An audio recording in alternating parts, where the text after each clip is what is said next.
اللهم صل على محمد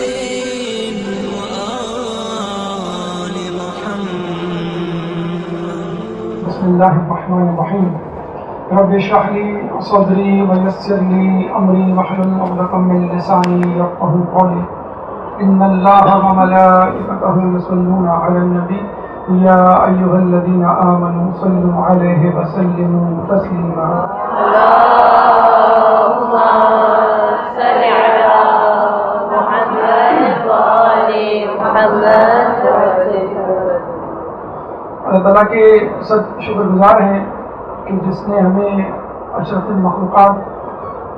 میں پیدا کیا اور اس کے بعد ہمیں یہ توفیق دی کہ ہم اس کی عبادت کریں، اور سب سے بڑی نعمت اہل بیت کی محبت اور مودت ہمارے دلوں میں جاگزی کی۔ ماہ رجب کی سعادتوں کو سمیٹنے کے بعد ہم ماہ شعبان میں داخل ہو چکے ہیں، اور جس طرح رجب میں نورانی شخصیات کی ولادتیں اور ان کے تذکرے آپ کے دلوں کو منور کر چکے ہوں گے، اسی طرح ماہ شعبان میں انوار شعبانیہ یعنی شعبان کے نور سے آپ کے ایمان اور ایمان کے پہلوؤں کو تقویت اور تجدید ایمان کی توفیق مل رہی ہوگی۔ 3 شعبان امام حسین کی ولادت،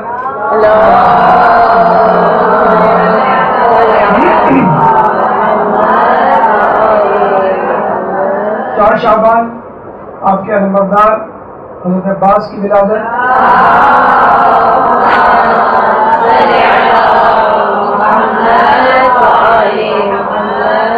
اور اس کے بعد 7 شعبان جناب قاسم علیہ السلام کی ولادت۔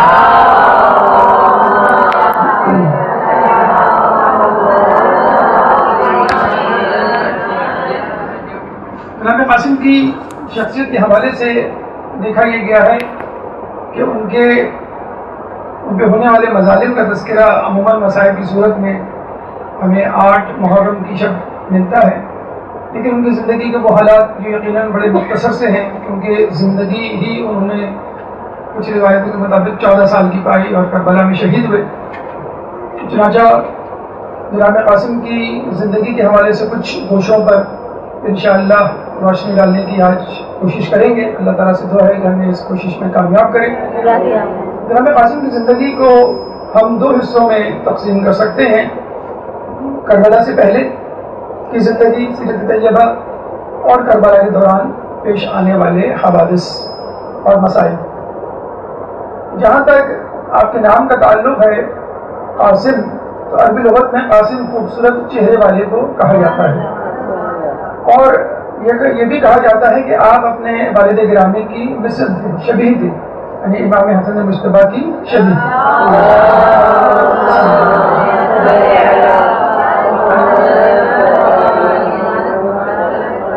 اور یہ بھی ہمیں تاریخ میں ملتا ہے کہ جناب حسن خود سرور کائنات رحمت للعالمین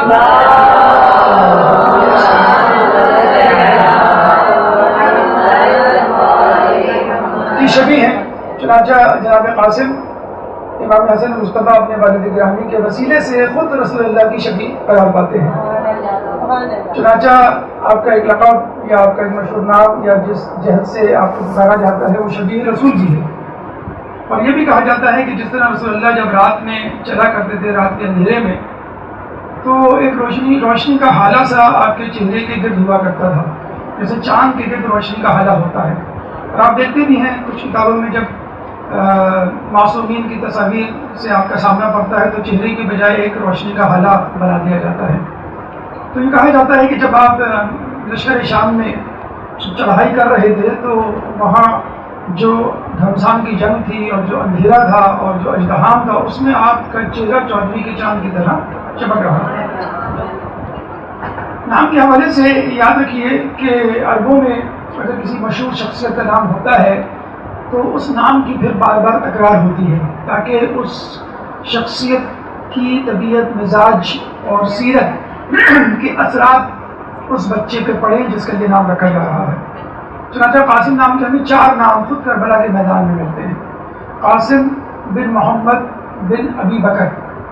یعنی خلیفہ اول کے صاحبزادے کے فرزند قاسم ابن محمد بن ابی بکر، جن کے بارے میں کہا جاتا ہے، محمد بن ابی بکر کے بارے میں کہا جاتا ہے کہ خلیفہ اول کی وفات کے بعد ان کو جناب امیر المومنین نے اپنی زیر تربیت رکھا اور ان کی پرورش کی. اور وہ اکثر یہ کہا کرتے تھے کہ محمد بن ابی بکر، یعنی محمد جو ہے وہ ابی بکر کے سلب سے ہے لیکن میرا بیٹا ہے. اور پھر ہم دیکھتے ہیں کہ وہ جنگ صفین میں بھی لڑتے ہیں اور اس کے بعد جنگ جمل میں بھی لڑتے ہیں، اور جنگ جمل میں ان کو شہید کر دیا جاتا ہے. اس طرح کے گدھے کی کھال میں سی کر زندہ جلا دیا جاتا ہے حاکم شام کے لوگوں کے ہاتھوں. اس کے بعد جو دوسرا نام ہمیں قاسم نام کا کربلا ہی کے میدان میں ملتا ہے، قاسم بن محمد بن جعفر طیار. جعفر طیار کے ایک بیٹے عبداللہ بن جعفر طیار جو مدینے میں رہ گئے تھے، دوسرے بیٹے کربلا کے میدان میں محمد بن جعفر طیار. جعفر طیار کے جن کو جنگ موطا میں شہید کیا گیا، جن کے بازو قلم کیے گئے، جن کے بارے میں رسول اللہ نے یہ خوشخبری دی کہ اب وہ جنت میں اپنے 2 پروں کے ساتھ پرواز کر رہے ہیں، جبھی ان کا نام طیار پڑا. اسی بعد قاسم بن عباس، یعنی حضرت عباس علمدار کے خود ایک بیٹے کا نام قاسم تھا. اس کے علاوہ قاسم بن حبیب ابن مظاہر، حبیب ابن مظاہر جو کوفے سے آئے تھے، ان کے ساتھ ان کا بیٹا قاسم بھی ان کے ساتھ تھا. تو یہ 4 قاسم ہمیں ملتے ہیں کربلا کے میدان میں. اور جب ہم مزید تحقیق کرتے ہیں اور یہ دیکھتے ہیں کہ قاسم نام کیوں اتنا زیادہ مشہور و معروف تھا اور کیوں اتنی بڑی شخصیات نے اپنے بیٹوں کا نام قاسم رکھا، تو ہم تاریخ کے جھروکوں میں جب جھانکتے ہیں تو پتہ چلتا ہے کہ خود رسول اللہ کے پہلے فرزند کا نام قاسم تھا. اور بعثت سے پہلے، یعنی اعلان رسالت سے 2 سال پہلے ان کی پیدائش ہوئی اور 2 سال ہی میں ان کا انتقال ہو گیا، جس پہ رسول اللہ کو بہت رنجیدگی ہوئی. اور انہی صاحبزادے کی کنیت پر، انہی صاحبزادے کے نام پر رسول اللہ کی کنیت ابوالقاسم پڑی، جو ہمارے تقریباً ہر خطبے کا جز لطیف بن چکی ہے کہ الصلاۃ والسلام علی رسول کریم خاتم النبیین شفیع المذنبین ابوالقاسم محمد.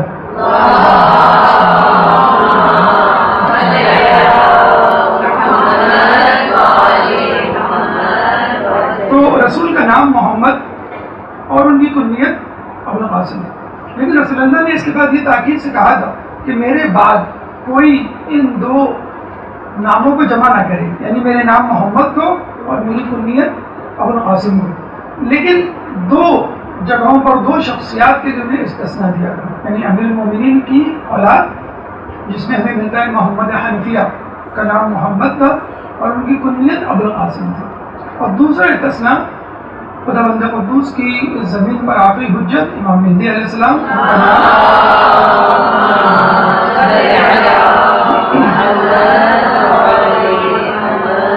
ان کا نام محمد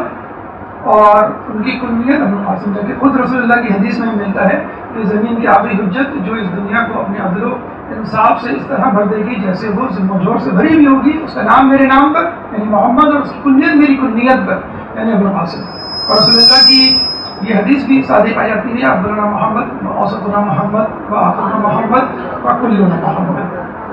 تو یہ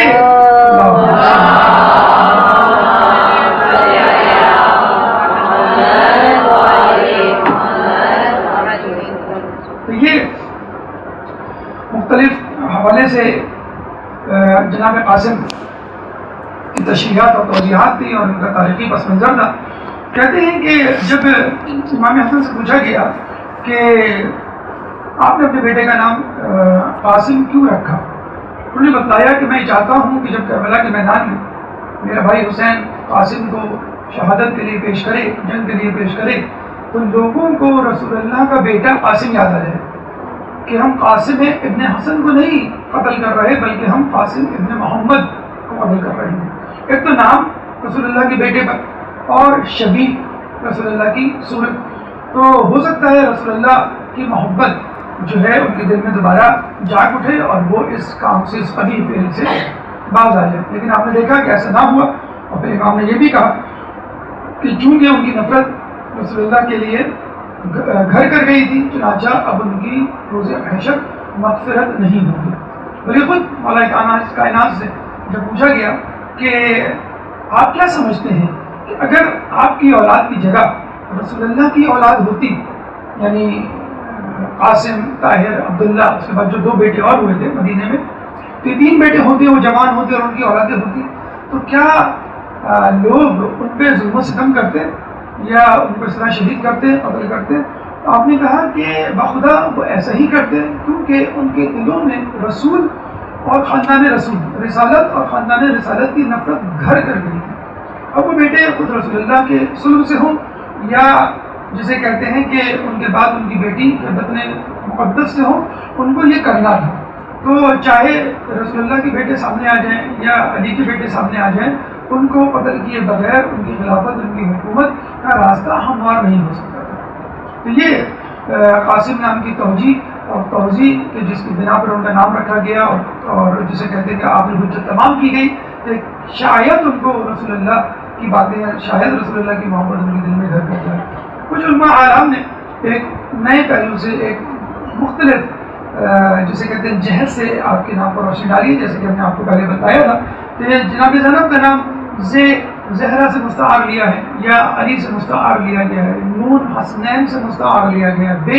نبی سے مستعار لیا گیا۔ اس طرح قاسم کے بارے میں کہا جاتا ہے قاف کا مطلب قدیر، جو کہ اللہ تعالیٰ کا ایک نام ہے، الف سے اللہ، سین سے سلامتی اور میم سے مومن، یعنی اللہ کی قدرت ہے جو مومنین کے لیے سلامتی ہے۔ یقیناً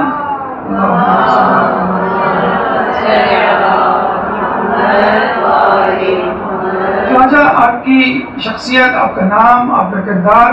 یقیناً مومنین کے لیے ایک رحمت تھا، ایک برکت تھا، اور رسول اللہ کی یاد ہم وقت ان کے ساتھ کہا کرتے تھے۔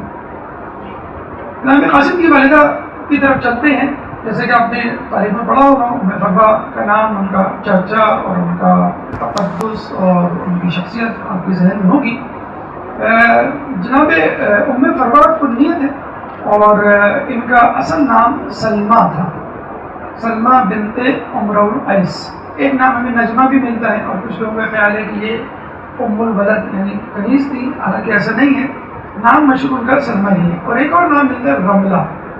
بالا جو مشہور ترین نام ہے وہ سلمہ بنت عمرو القیس۔ عمرو القیس کے بارے میں یاد رکھیے کہ یہ خود عرب کا ایک بہت مشہور شاعر گزرا ہے، جس کے بارے میں جب مولا سے پوچھا گیا کہ عرب کا بہترین شاعر کون ہے، تو مولانا نے کہا گمراہ ترین شاعر عمرو القیس، یعنی شاعر تو تھا وہ لاجواب بہترین، لیکن گمراہ تھا، جاہلیت کے اندھیرے میں پڑا ہوا تھا اور ایمان نہیں لایا تھا۔ بہرحال یہ عمرو القیس ہیں جو یمن سے تعلق رکھتے تھے، ام فروا کے والد، اور وہ عمرو القیس تھا جو کہ مشرک تھا اور جاہلیت کے زمانے میں ہی مر گیا تھا اور شاعر تھا بہت بڑا۔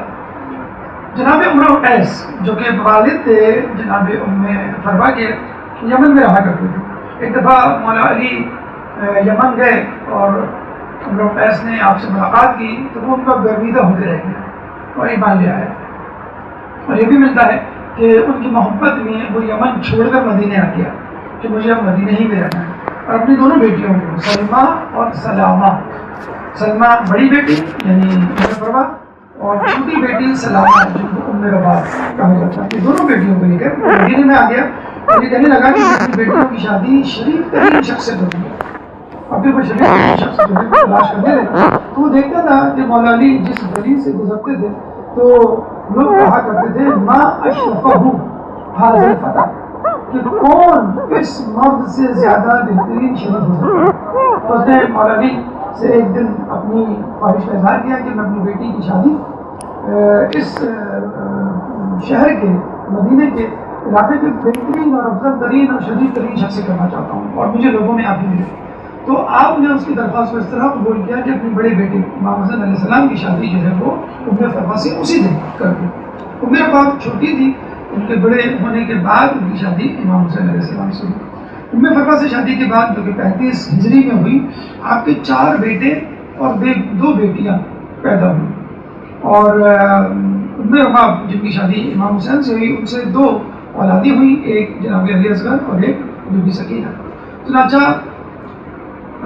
علی اصغر اور جناب قاسم آپس میں چچا زاد بھائی بھی ہیں اور خالہ زاد بھائی بھی ہیں۔ چچا زاد بھائی حسن حسین کی وجہ سے ہیں اور خالہ زاد بھائی جو ہیں وہ ام فروا اور ام رباط کی وجہ سے جو دونوں بہنیں تھیں۔ بہرحال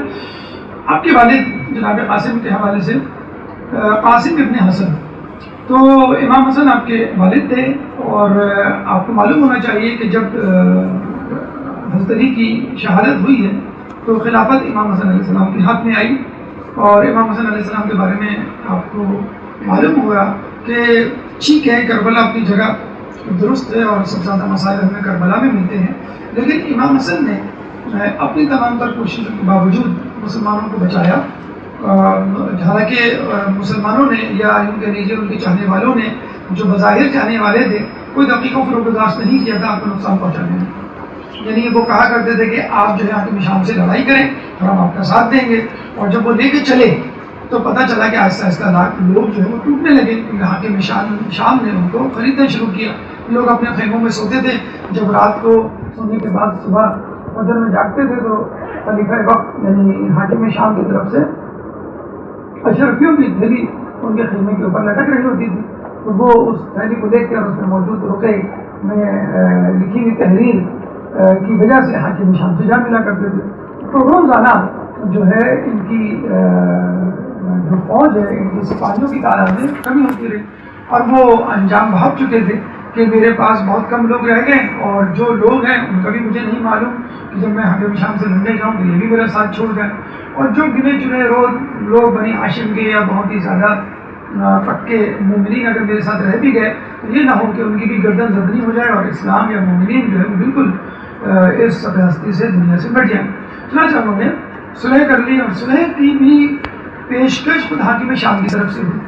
اور سفید سادے کاغذ بھی ہوئی، تو یہاں یہ بات ہمیں جان لینی چاہیے کہ فتح دراصل خود امام حسن کی ہوئی، اور صلح کا ہاتھ وہ بڑھاتا ہے کہ جو ہار چکا ہو،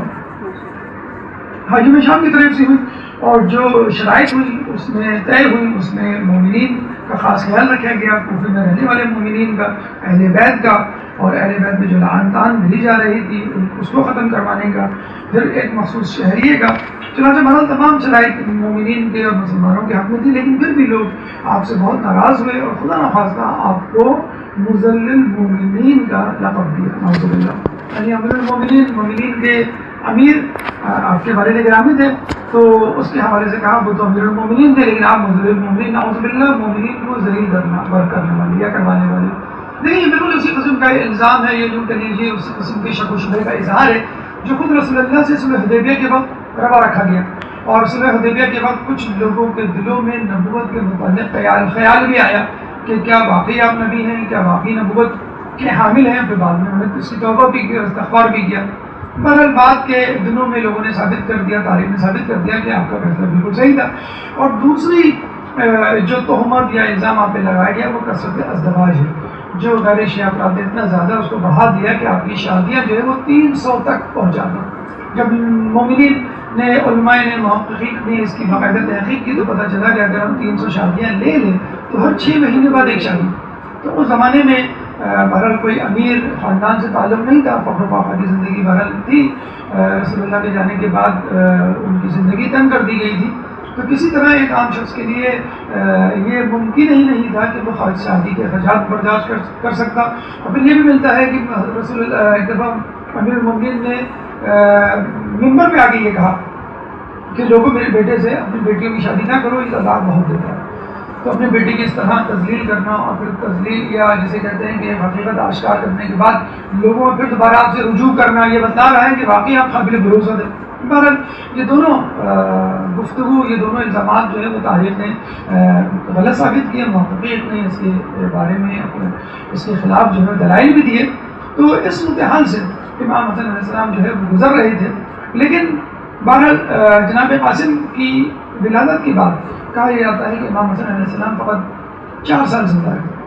جب آپ بستر شہادت پڑھتے ہیں اور جب اپنی وصیت کر رہے تھے تو کہتے ہیں کہ تعویذ جو ہے انہوں نے امام جناب قاسم کے بازو پر باندھا، تمام چاروں لڑکوں کے بارے میں تھا، لیکن بازو کا انتخاب جو ہے جناب قاسم کا ہوا، اور یہ کہا گیا کہ جب تمہارے چچا یعنی حسین ابن علی پر کوئی مصیبت آئے تو تمہیں تعویذ کھول کر پڑھ لینا اور اس میں جو کچھ لکھا ہے اس پر عمل کرنا۔ پھر ہم مسائل میں دیکھتے ہیں کہ جب تعویذ کھولا گیا تو اس میں یہ لکھا تھا کہ تم اپنے چچا حسین ابن علی کی مدد کرو۔ بہرحال جب ان کا وقت آخر آیا جناب قاسم کے بارے میں کہا جاتا ہے کبھی وہ اپنی امی ام فرفا کے دامن سے لپٹ کے روتے اور کبھی اپنے پاپا کے سینے پہ گر کے روتے. تو 4 سال کی زندگی میں انہوں نے یتیمی کا زخم جو ہے وہ سہا. اس کے بعد آپ کی پرورش، آپ کی تربیت جو ہے امام حسین علیہ السلام کے ذمہ آ گئی. اور آپ کو معلوم ہے کہ عرب میں چچا بھتیجے کی محبت بہت زیادہ مشہور ہے، اور ہمیں یہ محبت سب سے پہلے حضرت ابو طالب کے ذریعے نظر آتی ہے کس طرح انہوں نے اپنے بھتیجے رسول اللہ کی تربیت کی، محافظت کی، اور ان کو پال پوس کے جوان کیا، اور ان کو اپنے بیٹوں پر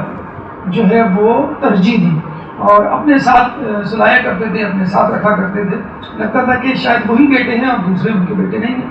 تو امام حسین علیہ السلام نے بھی یہی کیا کہ اپنے بھائی امام حسین علیہ السلام کی شہادت کے بعد جناب قاسم کو بالکل اپنے بچوں کی طرح پالا، اور کبھی بھی ان کو ان کے یتیم ہونے کا احساس نہیں ہونے دیا. جناب قاسم جب بھی کوئی چیز مانگتے، کوئی بات کہتے، اس چیز کو فوراً مہیا کر دیا جاتا، دستیاب کر دیا جاتا، اور ان کو ان کی بات، ان کی خواہش کو پورا کیا جاتا. کہتے ہیں کہ جب بھی جناب حسن سفر میں جاتے تھے تو جناب عباس اور جناب علی اکبر کے ساتھ ساتھ آپ کو بھی اپنے ساتھ لے جایا کرتے تھے. ابتدائی تعلیم، بنیادی علوم جو ہے انہوں نے اپنے والد امام حسین علیہ السلام سے حاصل کیے، اور اس کے بعد علوم قرآنی کے بارے میں کہا جاتا ہے خصوصی طور پہ امام حسین علیہ السلام نے اپنے بھتیجے کو علوم قرآنی سکھائے. کہتے ہیں آپ کی خوش الحانی اتنی زیادہ مشہور و معروف تھی کہ جب اب مدینے کی مسجد میں قرآن پڑھا کرتے تھے تو لوگوں کو لہنے داودی یاد آ جایا کرتی تھی، اور آپ کے گرد وہ حلقہ بنا کے بیٹھ جایا کرتے تھے. جیسے داؤد علیہ السلام کے بارے میں ملتا ہے کہ پرندے تک ان کی قرت سننے کے لیے ان کے گرد جمع ہو جاتے تھے. تو جناب قاسم کی آواز، خوش الحانی اور قرت کو سننے کے لیے مدینے کا ایک ہجوم آپ کے آس پاس آ جاتا تھا. جناب علی کے خطبات، فرمودات، مکتوبات ان کو مکمل طور پہ حفظ تھے. یہ نہج البلاغہ تو ابھی ہمارے پاس پہنچی ہے، اور یہ بھی سلیکٹڈ یا سلیکٹو جو ہے وہ انتخاب ہے جناب امیر المومنین کے مخصوص اور منتخب کلام کا، لیکن وہ تقریباً تمام کلام یاد ہے. کہتے ہیں بی بی زہرا کا جو خطبہ فتح ہمیں ملتا ہے، جو جناب زینب نے خود اپنے کانوں سے سنا تھا، اور وہ کہتی ہیں کہ میں نے وہ خطبہ وہیں پر ازبر کر لیا تھا. مرل زینب کی شخصیت تو بہت زیادہ بلند و بالا ہے کسی بھی شخصیت سے، معصومین کے بعد، 4 معصومین کے بعد. لیکن جناب قاسم نے اتنی سی عمر میں جو ہے وہ جناب بی بی سیدہ کا خطبہ فتح جو ہے وہ مکمل طور پہ حفظ کر لیا تھا. اس کے بعد علوم قرآنی کے حوالے سے ملتا ہے کہ ان کو بہت زیادہ دسترس کی، بہت زیادہ جو ہے وہ مہارت حاصل تھی. دیکھیے یہ وہ علوم تھے جو کہ جناب قاسم نے اور اہل بیت کے خانوادے نے اور ان کے بچوں نے اپنے بڑوں سے حاصل کیے. یہ ہمارے لیے ایک بہت بڑا پیغام ہے آج کل کے دور میں، جس طرح ہم دیکھتے ہیں کہ تعلیم کے اخراجات مسلسل بڑھتے جا رہے ہیں، لیکن اس کے ساتھ ساتھ ہم دیکھتے ہیں کہ اسکولوں سے شکوہ شکایت بھی بڑھتی جا رہی ہے، اور لوگ اپنے بچوں سے اتنے متنفر ہو گئے ہیں کہ اپنے پاس یا گھر میں رکھنے کے لیے کچھ دیر بھی گوارا نہیں کرتے. مطلب وہی چاہتے ہیں اسکول آئیں، اسکول کے بعد جو ہے وہ ٹیوشن پڑھنے چلے جائیں، اس کے بعد قرآن پڑھیں، اور بس وہ جو ہے وہ سو جائیں. جب ان کی چھٹیاں آتی ہیں تو سمر کیمپ تلاش کی جاتے ہیں، اور ونٹر ویکیشن میں بھی کہیں ان کو انگیج کر دیا جاتا ہے. تو یہ تعلیمات اہل بیت سے سیکھی ہے کہ جتنے علوم کم از کم، ہمیں نہیں کہہ رہے کہ ان کو پی ایچ ڈی یا ایم اے اور ماسٹرز کے کورس آپ پڑھائیں، لیکن جتنی تعلیم آپ کے پاس ہے، جتنا علم آپ کے پاس ہے، کم از کم وہ پہنچائیں. کوئی جتنے خلوص سے آپ ان کو پڑھائیں گے اتنے خلوص سے کوئی اور نہیں پڑھائے گا. اس کے ساتھ ساتھ تعلیم کے ساتھ ساتھ تربیت بھی آپ کا جز ہوگی، جبکہ اسکولوں میں، کوچنگ سینٹرز میں، ٹیوشنز میں اس کا خاص خیال نہیں رکھا جاتا. ان کو تربیت سے کوئی لگاؤ نہیں ہے. وہ چاہتے ہیں کہ بس بچے کو تعلیم دے دی جائے، بلکہ اب تو یہ ہونے لگا ہے کہ بچے کو کسی طرح اچھے گریڈ سے پاس کروا دیا جائے. ان کو اس سے فکر نہیں ہوتی ہے کہ بچے کو کیا تعلیم دے رہے ہیں، صحیح تعلیم دے رہے ہیں یا غلط تعلیم دے رہے ہیں. تو آپ اپنے بچے کو تعلیم دیں گے، تعلیم کے ساتھ تربیت بھی دیں گے. جب آپ تربیت دیں گے تو آپ کو باطل کا فرق بھی سکھائیں گے، صحیح اور غلط میں تمیز بھی سکھائیں گے، ادب و آداب بھی سکھائیں گے. اور ظاہر سی بات ہے کہ جب بچہ آپ کے ساتھ ایک ایسوسیشن پیدا کر دے گا، تعلق ربط پیدا کرے گا، تو خود بخود آپ کی بچے سے محبت بڑھتی چلے گی. کہتے ہیں کہ نظر سے دور دل سے دور، کہ جب بچہ آپ سے دور ہوگا تو خود بخود وہ آپ کے اندر جو محبت ہے یا اس کے اندر محبت ہے وہ کم ہوتی چلی جائے گی. تو بچے کو خود پڑھانے کا طریقہ اور بچپن سے پڑھانے کا طریقہ، اور جب تک آپ نے سکت اور آپ کی قابلیت اس کے اندر ٹرانسفر نہیں ہو جاتی اس وقت تک پڑھانے کا طریقہ جو ہے وہ اہل بیت سے آپ کو اور ہم کو سیکھنا چاہیے. درود پڑھ دیں محمد علیہ.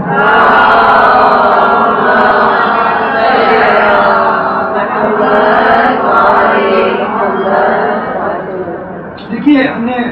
سے پہلے بھی ذکر کیا تھا کہ خاندان اہل بیت معصومین اور ان کے اطراف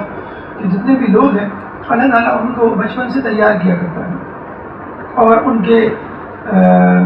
اوصاف حمیدہ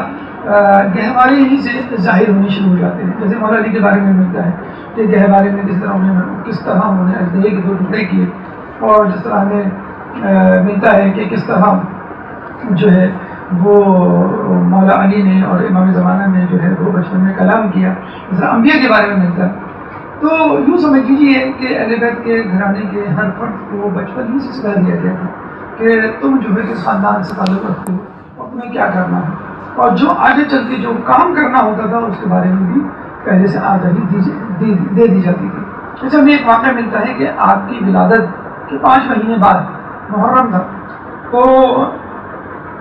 ایک دن ام فروا گھبرائی ہوئی امام حسین علیہ السلام کے پاس آئی اور کہنے لگی کہ آپ کے بچے نے جو ہے وہ صبح سے دودھ نہیں پیا. انہوں نے کہا کہ گھبرانے کی بات نہیں ہے، آج جو ہے وہ عاشور کا دن ہے. اور پھر انہیں امام حسن کے پاس، تو امام حسن نے کہا کہ آج کے دن جو عاشور کا دن ہے اور یہ جو ہے میرے بھائی حسین کے ساتھ جو ہے وہ شہید ہوگا اور محرم کا مہینہ ہوگا اور 3 دن کے بھوکے پیاسے ہوں گے. تو جناب ام فروا جو ہے یہ سن کر بڑی پریشان ہو جاتی ہیں. تو وہ کہتے ہیں کہ تم گھبراؤ مت، حسین یعنی میرے بھائی کا 6 ماہا علی اصغر بھی اس معرکے میں ہوگا اور وہ بھی 3 دن کا بھوکا پیاسا ہوگا، وہ بھی جو ہے تیر کھائے گا اور اس معرکے میں شہید ہوگا. تو ام فروا جو ہے وہ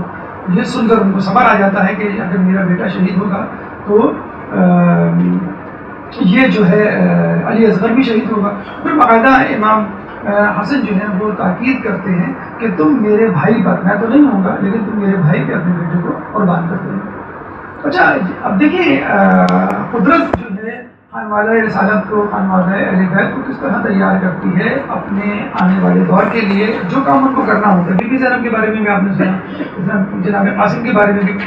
خود رسول اللہ نے اہل بیت کو اور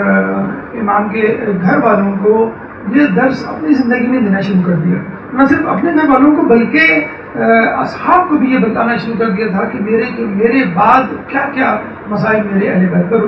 جو ہے وہ ڈھائے جائیں گے. تو کہتے ہیں کہ عاشور کے دن رسول اللہ کے بارے میں کتاب بہقی میں جو ہے یہ روایت موجود ہے کہ رسول اللہ اصحاب کی عورتوں کو اپنے گھر میں لاتے تھے اور جو ان کے شیخ اور بچے تھے ان کے لیے تاکید کیا کرتے تھے کہ تم صبح سے لے کے شام تک ان کو دودھ نہیں پلانا. اور پھر تذکرہ کیا کرتے تھے کہ کربلا کے میدان میں عاشور کے دن جو ہے میرے خاندان حسین کے اور حسین کے بیٹے اور ان کے عزیز و قارب جو ہیں اہل بیت کے چاہنے والے جو ہیں 3 دن کے بھوکے پیاسے جو ہے وہ مارے جائیں گے. پھر ہم دیکھتے ہیں کہ جناب قاسم کو جو ہے خواب میں بتلا دیا جاتا ہے، امام حسین کو خواب میں بتلا دیا جاتا ہے، جناب زینب کو خواب میں بتلا دیا جاتا ہے کہ تمہارے ساتھ جو ہے وہ کیا ہونے والا ہے. ایک خواب آپ نے بی بی زینب کا سنا تھا کہ کس طرح انہوں نے دیکھا کہ وہ گھر میں کھڑی ہوئی ہے اور ایک دم سے آندھی آتی ہے، تیز ہوا چلتی ہے اور وہ درخت کو پکڑتی ہے اور وہ درخت اکھڑ جاتا ہے نہ تو فردوس میں ہو، اور وہاں پہ ایک بہت بڑا خوبصورت پھولوں سے لدا ہوا درخت ہے اور اس کی جو سب سے بڑی سب سے اوپر کی شاخ ہے اس میں ایک سرخ پھول لگا ہوا ہے اور وہ پھول میں توڑنے کے لیے آگے بڑھتی ہوں کہ ایک دم سے آندھی چلتی ہے اور وہ پھول ٹوٹ کر نیچے گر جاتا ہے. جب وہ پھول نیچے گرتا ہے تو میں جھک کر اس پھول کو اٹھانے کی کوشش کرتی ہوں اور جیسے میں اٹھانے کی کوشش کرتی ہوں پھر ایک آندھی چلتی ہے اور اس پھول کی پنکھڑیاں بکھر جاتی ہیں. اتنے میں امام حسین آتے ہیں اور وہ آ کر اس پھول کی پنکھڑیوں کو چنتے ہیں اور ایک ایک پتی کو چنتے جاتے ہیں اور روتے چلے جاتے ہیں. جب ام فروا کی آنکھ کھلی تو دیکھا جناب قاسم سامنے ہی لیٹے ہوئے اور اس پھول کی جو رنگت تھی وہی سرخی جو ہے جناب قاسم کے چہرے پر تھی. وہ گھبرائی ہوئی جناب زینب کے پاس جاتی ہیں اور کہتی ہیں کہ میں نے جو ہے یہ خواب دیکھا ہے. تو بی بی زینب یہ خواب جا کر جناب حسین کو سناتی ہیں تو کہتی ہیں کہ تم بھابھی ام فروا سے کہو کہ وہ صبر کرے کیونکہ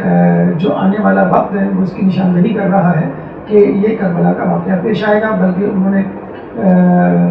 سورہ احقاف کی آیت نمبر 35 کا جو ہے وہ کی تلاوت بھی کی. فَاصْبِرْ مَا صَبَرَ أُولُو الْأَمْرِ مِنَ الرُّسُلِ.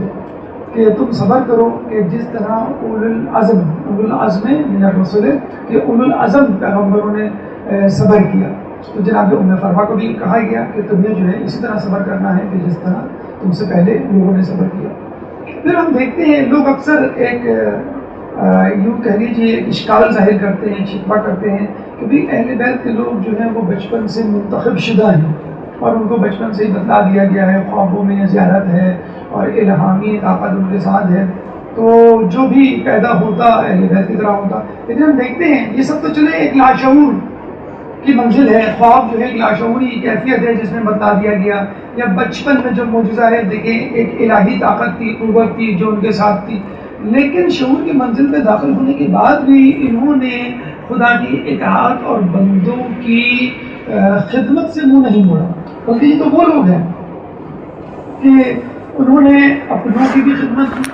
غیروں کی بھی خدمت کی, دوستوں کی بھی خدمت کی, دشمنوں کی بھی خدمت کی, حتیٰ کہ انسانوں کے علاوہ جانوروں کی بھی خدمت کی. آپ کے بچپن میں ایک بڑا اچھا واقعہ ہمیں ملتا ہے اور یہ واقعہ درس دیتا ہے کہ کس طرح انسان کو ایک درد مند دل اپنے سینے میں رکھنا چاہیے. گرمیوں کے دن ہیں, لو چلنے کے دن ہیں. اس سے پہلے بھی کراچی میں ایک وبا ایک جو ہے وہ چلی تھی, ہیٹ ویو, جس میں جو ہے وہ ہزاروں افراد جو ہے وہ مر گئے تھے. اور ابھی بھی یہی کہا جاتا ہے کہ آپ کو ہوشیار رہنے کی ضرورت ہے, بلکہ ایک ویڈیو کلپ یا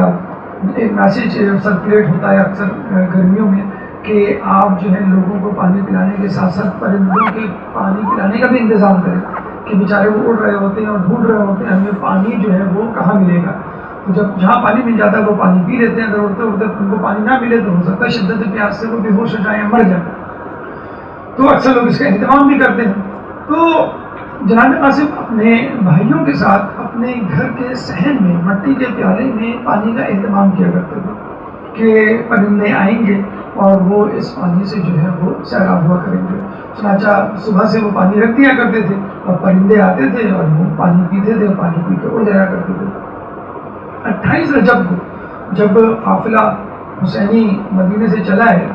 تو جناب قاسم کو اور ان کے بھائیوں کو فکر ہونی چاہیے تھی اپنے خاندان کے افراد کی جو چھٹ گئے ہیں, فکر ہونی چاہیے تھی مدینے کی گلیوں کی, اپنے دوست احباب کی جو مدینے میں رہ گئے. لیکن ان کو فکر ہوئی تو ان پرندوں کی فکر ہوئی کہ جو پانی پینے سے اب محروم ہو جائیں گے, کیونکہ اب جناب قاسم اور یہ تمام لوگ جا رہے ہیں. تو وہ محمد حنفیہ کے پاس ہیں. دیکھیں یہ جو ہم کہتے ہیں نا کہ انسانیت اور ایسی محبت جو فقط اپنے رشتہ داروں سے نہ ہو اور جس میں کوئی ذاتی مفاد نہ ہو, یہ پرخلوص ترین محبت ہوتی ہے. تو بڑے افسوس کے ساتھ کہنا پڑتا ہے کہ اہل بیت تو ہمیں یہ تعلیم دیتے ہوئے نظر آتے ہیں, لیکن خود اہل بیت کے ماننے والے یا مسلمان عمومی طور پہ اس انسانیت سے دور ہوتے ہوئے نظر آتے ہیں. ایک چھوٹی سی آفت, ایک چھوٹی سی مصیبت آ جائے تو ہم دیکھتے ہیں کہ لوگ جو ہے اپنی فکر زیادہ کرتے ہیں, دوسروں کی فکر کم کرتے ہیں. ابھی میں پڑھ رہا تھا کہ کینیڈا میں ایک جگہ ایڈمنٹن کے مقام پر جنگل میں, قریبی جنگل میں آگ لگی تو گھروں کو خالی کرایا گیا. جب گھروں کو خالی کرایا گیا تو ایک شخص اپنا گھر خالی کرنے کے لیے تیاری نہیں ہوتا تھا. اس میں بڑی من سماجت کی گئی. اس نے کہا کہ نہیں, میں نے تو مچھلیاں پالی ہوئی ہیں, جب میں چلا جاؤں گا تو ان مچھلیوں کو کھانا کون دے گا, یہ مچھلیاں مر جائیں گی.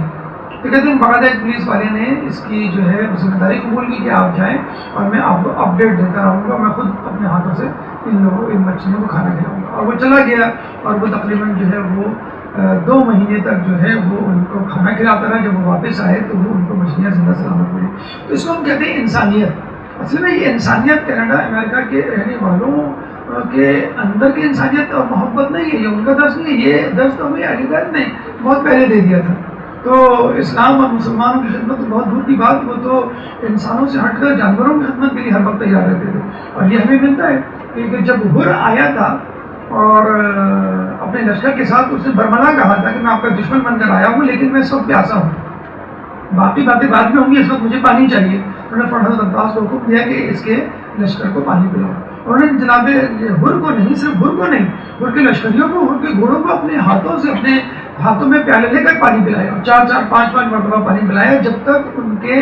پیٹ سیر نہیں ہو گئے. انہوں نے اپنے منہ کو جو ہے اپنے چہروں کو پانی سے نہیں پھیر دیا. تو یہ وہ لوگ ہیں جب جنگ صفین میں مولا قبضہ کرتے ہیں اور پانی پیتے ہیں, اپنے لشکریوں کو پلاتے ہیں, تو اسی وقت دشمن کی فوج بھی آ جاتی ہے. تو مولا کے کچھ ساتھی جو ہے وہ ان کو روک دیتے, تو مولا ان کو منع کرتے. یعنی پانی دونوں افراد پیے تھے. اور یہ ہوا کرتا تھا کبھی حاکم شام کا لشکر قبضہ کرتا تھا, کبھی مولا علی کا. جب حاکم شام کا لشکر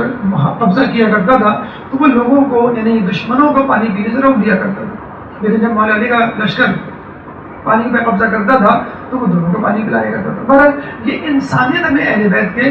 گھر سے ملتی ہے, اور دنیا میں اگر کوئی کسی قسم کی انسانیت ہو بھی رہی ہے تو اس کا درس دراصل اہل بیت نے دیا ہوگا, جس کو ہم مسلمانوں نے تو بلا دیا ہے اور دوسروں نے اپنا لیا ہے. چنانچہ بہرحال جناب قاسم اپنے بھائیوں کے ساتھ محمد حنفیہ کے پاس جاتے ہیں, کیونکہ وہ کربلا نہیں گئے تھے, ان کو مدینے میں رہنا تھا. ان کے پاس جا کے کہتے ہیں کہ ہم جا رہے ہیں اور ہمیں فکر ہے ان پرندوں کی جو کل دوبارہ آئیں گے اور جو روزانہ آتے ہیں ہمارے گھر میں, ہمارے صحن میں جو پیالہ ہے اس میں جو موجود پانی ہے اس کو پینے کے لیے ہمیں فکر ہے کہ ان کو پانی کون دے. تو محمد حنفیہ نے کہا کہ یہ ذمہ داری میں قبول کرتا ہوں, تمہارے جانے کے بعد روزانہ پانی ان کو میں پلاؤں گا. اور کہتے ہیں وہ 29 رجب ہی کو دوسرے ہی دن پہنچ گئے اور پیالے میں جو ہے مٹی کے پیالے میں جو ہے پانی ڈالا, ان پرندوں کا انتظار کرتے رہے. لیکن انتظار کرتے کرتے صبح سے دوپہر, دوپہر سے شام اور شام سے مغرب ہوئی, وہ پرندے نہیں ہیں. بڑے حیران ہوئے. پھر اگلے دن دوبارہ انہوں نے پانی ڈالا, پھر پرندوں کا انتظار کیا, لیکن وہ پرندے نہیں ہیں. کہتے ہیں کہ ان پرندوں کو 28 رجب کے بعد مدینے میں کسی نے نہیں دیکھا. اگر دیکھا تو عصر عاشور دیکھا کہ جب امام حسین کو شہید کیا گیا, ان کا لاشا جو ہے خون میں لت پت پڑا ہوا تھا, تو کچھ سفید پرندے اور ان کا غول امام حسین علیہ السلام کے لاشے کے پر آیا اور اپنے پروں کو ان کے خون سے خلط ملط کرنے لگا. اور پھر وہ پرندے اڑ کر مختلف سمتوں میں چلے گئے. کہاں چلے گئے نہیں معلوم. ہاں ایک شخص نے قبر رسول میں پر ان پرندوں میں سے ایک پرندے کو دیکھا تھا, شاید وہ شہادت حسین کی خبر سنانے رسول اللہ کو گیا تھا. اللہ اللہ علیہ الظالمین. اللجن اللجن يا مولا اللجن اللجن اللجن اللجن اللجن اللجن اللجن يا صاحب السماء